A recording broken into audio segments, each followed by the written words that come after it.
This is Dr. Lynch, and I'm here today with my son Matthew. Hey.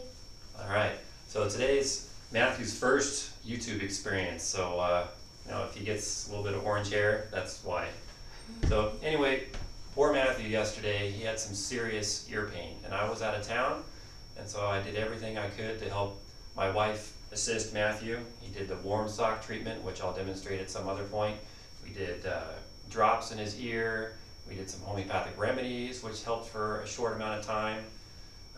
She tried pulling on his earlobes at the bottom down here, just gently and all around. Sometimes that works. She tried essential oil of orange, sometimes on the sternocleidomastoid muscle, the SCM, and stretching all around there, but it just wasn't giving. And I could hear him screaming on the other end of the line, which was not cool as a father. But anyway, he ended up falling asleep when my wife Nadia gave him 200C homeopathic. But when I got home, he was in pain later on that evening, and it was bad. He was really screaming and nothing was working.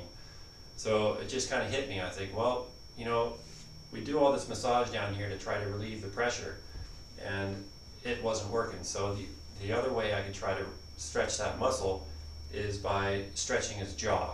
And stretching his jaw will get all up into the eardrum area. The tympanic membrane is what it's scientifically called.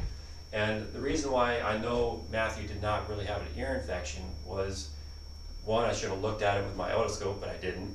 Shame on me. But he had sinus congestion. And anytime you have sinus congestion, it sets up a vacuum. It shuts down there's a little hole in your mouth that goes from inside your mouth to your ear canal. And in kids, it's more straight, but as they get older, it becomes more vertical and up and down. It already is kind of that way at his age anyway, but still, there was that pressure in there. So we did that stretch, and I'm going to demonstrate that stretch right now. And, well, first, Matthew, how bad was the pain yesterday? I couldn't really stand it, so I just handled it with my, I just couldn't stop, so I didn't know how I stopped, I just stopped. Okay, you just tried to deal with it, right? Yeah. Okay. Alright, so what we did was I took my two thumbs and the flats of my thumbs and the very ends of my thumbs I'm placing over the last of his molar. So if this is his molar right here, I'm going to kind of hook my thumb over that last molar, and I'm going to push down with downward force, mainly on that last molar. And while my hands are in his mouth, I've got these fingers underneath his jaw, right here as support. So I have my thumbs in his mouth, and I've got these as support, okay? And then he's going to completely relax his jaw. But while my thumbs are in there initially, on all of his molars, with mainly these hooking over the last of his molar, he's going to bite down on me with some force until I can barely tolerate it. Then he's going to relax, and I'm going to push down for 3 to 4 seconds, and then I'm going to release slowly. Not quickly, because that can recoil the muscles in the mouth and cause a spasm. So you push down slowly, not quickly. That can hurt him, but nice and smooth. And then I release nice and smooth, and pull my fingers out, okay? And sometimes you have to do this about 3 to 4 times, and that's what we ended up having to do with Matthew. We got relief the first 2 stretches, but that third stretch was awesome. Okay, so here we go, Matthew. Open up. So, hooking the end of my thumb right here, finding his last molar, right over the last of it. Okay, bite down on me. Take revenge for all those times we got in trouble, all right? Okay, relax. Now look at something else, don't pay attention to me, relax, wiggle your toes. That distracts him. I'm going to push down, and I'm supporting with my fingers here as I'm pushing down. Okay, I'm going to release slowly, pull my fingers out, and there we go. Now, yesterday his ear pain was mainly worse over here, so what I did is, yesterday is I pushed more on that right side. And right now when I was pushing down, I was also kind of lifting up with my fingers underneath his jaw. And when I was doing that, I could really push more in this general area, not just down in the front. So if you just push down here, it's not going to stretch the muscles back here. So you got to really go ahead and open, close, close, bite,